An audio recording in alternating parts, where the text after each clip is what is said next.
ሰሞኑን በቢዝነሱ ዓለም የኪዩንስ ስሙ መቀየርና ፍራንቻይዝ መደረግ ብዙዎችን እያነጋገረ ነው። ምክንያቱ ደግሞ ኪዩንስ ራሱን ችሎ ኢትዮጵያ ውስጥ ብራንድድ የሆነ ካምፓኒ ከሆነ ለምንድነው ስሙን መቀየር ያስፈልገው? ወይም ደግሞ የሚፈልገው ሲስተም ካለ ራሱን አምጦ ዲቨሎፕ በራሱ ስም ማድረግ ያልቻለው ለምንድነው ስሙ የሚቀየረው? የብዙዎቹ መነጋገሪያ ነው። ኪዩንስ ባለቤትነቱ የሚድሮክ ኢትዮጵያ ሲሆን ሚድሮክ ኢትዮጵያ ደግሞ ፍራንቻይዝ በማድረግ እናውቀዋለን። ሸራተንም አንዱ ፍራንቻይዝ ካደረገው ብራንድ ውስጥ ነው። ነገር ግን እንደ ማርኬቲንግ በእነዚህ 5 ምክንያቶች ፍራንቻይዝ መደረጉ ትክክለኛ ያስብለዋል። ለመጀመሪያው ኳሊፋይድ የሆነ ኢንተርናሽናል ብራንድ እንዲህ ስለሚያግዘው ነው። ኬርፎር ባለቤትነቱ የፈረንሳይ ሲሆን ዓለም አቀፍ ግዙፍ ማርኬት ያለው ትልቅ ድርጅት ነው።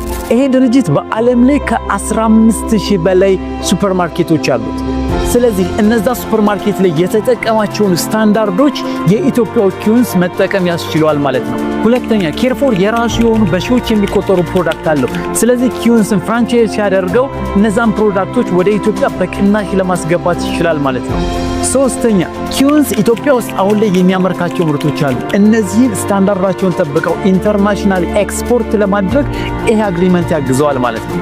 አራተኛና ትልቁ የተባለለት አሁን ላይ የኢትዮጵያ ማርኬት ለውጭ ኢንቨስተሮች ኦፕን ስለሆነ በቀጣይነት እዚህ ማርኬት ውስጥ ትልቅ ኢንቨስተሮች፣ ትልቅ ብራንዶች መምጣታቸው አይቀርም። ስለዚህ ኪዩንስ ይህንን ፕላትፎርም ይዞ ከጠበቀ ነገ ከሚመጡ ኢንቨስተሮች ጋር ተፎካካሪ እንዲሆን ያስችለዋል። አምስተኛው ሌላ ኦፖርቹኒቲ ምንድነው? ኪዩንስን ሆኖ ማስፋፋት ከሚችለው በላይ ኬርፎርን ሆኖ ብዙ ነገሮችን ማስፋፋት ይችላል።